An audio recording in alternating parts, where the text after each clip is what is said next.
Today we have conducted a special drive wherein we targeted minor driving motorcycles, and it has brought a wonderful result with the help of my all the PI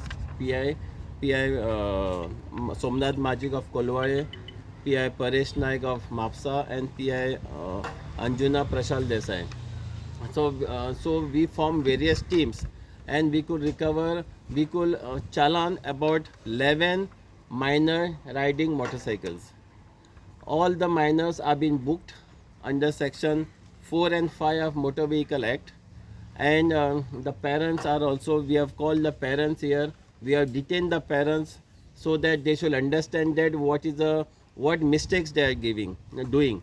So we have detained them now for some time, and they have admitted that they have done a great mistake by allowing the vehicle to be driven to the minors. This is since it's the first time, the message has to go. Second time, if anybody is found driving two-wheeler or four-wheeler without minors, then we will submit a report in the school.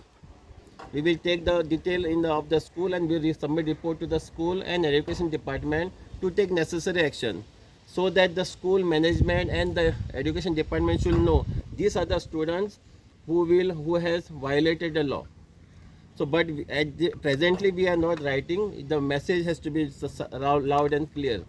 Honorable CM Shri Dr. Pramod Sawan is very much